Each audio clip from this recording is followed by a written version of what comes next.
তাহলে আইপি মানে ionic product, ionic গুণফল, আর এসপি মানে হচ্ছে সলিবিলিটি প্রোডাক্ট, অর্থাৎ কেএসপি মানে কি দ্রাব্যতা গুণফল। এখন দেখেন এই যে NaCl এর জলীয় দ্রবণটা, এটা সম্পৃক্ত হতে পারে, অসম্পৃক্ত হতে পারে। বাট আপনাকে যদি আমি বলে দেই যে এই দ্রবণটা একটা সম্পৃক্ত দ্রবণ, এই দ্রবণটা কি একটা সম্পৃক্ত দ্রবণ, তাহলে এই দ্রবণটা যদি একটা সম্পৃক্ত দ্রবণ হয়, তাহলে এই যে কেআইপিটাকে আমরা কি বলবো, কেএসপি বলবো। আচ্ছা, তাহলে দেখেন এই দ্রবণটা যদি সম্পৃক্ত হয়, তাহলে কেআইপিটা কি হয়ে যাবে, কেএসপি হয়ে যাবে। তার মানে আয়নিক গুণফলের যে সংজ্ঞাটা আছে, ওই সংজ্ঞার মধ্যে আমরা কি লিখছি যে নির্দিষ্ট তাপমাত্রায় কোন জলীয় দ্রবণ, ওই জলীয় দ্রবণের জায়গায় জাস্ট আপনি লিখবেন সম্পৃক্ত দ্রবণ। তাহলে দ্রবণটা যদি সম্পৃক্ত হয়, তাহলে সংজ্ঞাটা হয়ে যাবে কি দ্রাব্যতা গুণফলের সংজ্ঞা। তাহলে আয়নিক গুণফলের সংজ্ঞা আমরা বলছি নির্দিষ্ট তাপমাত্রায় কোন জলীয় দ্রবণে উপস্থিত ক্যাটায়ন ও অ্যানায়নের ঘনমাত্রার গুণফলকে আয়নিক গুণফল বলে।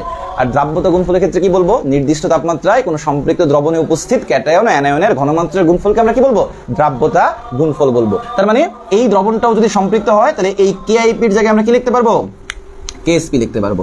এটা যদি সম্পৃক্ত হয় কি লিখতে পারবো, কেএসপি। তার মানে কেআইপি এবং কেএসপি এটার যে ফর্মুলা লেখার নিয়ম কানুন 100% সেম।